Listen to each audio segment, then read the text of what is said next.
I think this moment is particularly heartbreaking, partly, as he said, the people who were captured by the Israelis and who kept going by dreaming of their families, only to find they were dead and only to find their homes destroyed. This moment is particularly vulnerable because it could be a moment of hope when the bombardment stops. As we know from all the people who return to their homes, particularly in Gaza City, to try and recover the bodies of their loved ones. I believe there are at least 10,000 people still buried under the rubble. And the idea of how to recover any kind of life, how to have hope for your life, is so fragile.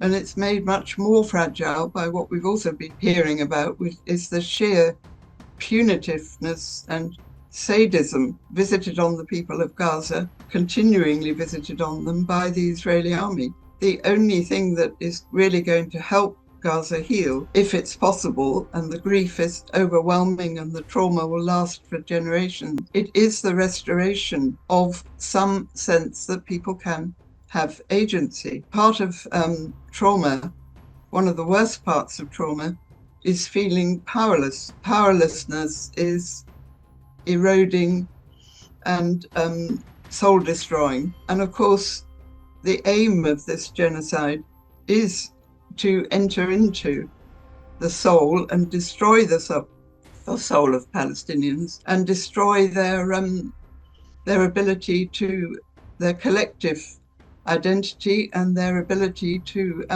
act as a community, which has always been very strong in Gaza. So I think all the work that can be done with individuals is important, but there's a much bigger collective intervention that needs to be made. I think there's a particular horrific trauma for parents whose children have died, who feel they haven't been able to protect their children. That is one of the worst traumas a parent can go through. So that may not be survivor guilt as much as feeling that you haven't protected a beloved child, particularly if a child dies of malnutrition because you haven't been able to feed them. I think survivor guilt is a complex phenomenon, and it's particularly powerful for people who have been able to leave Gaza at the time when people could leave and have had to leave behind beloved family members who have suffered or died in the ongoing genocide. So I think all of these feelings compound what is an ongoing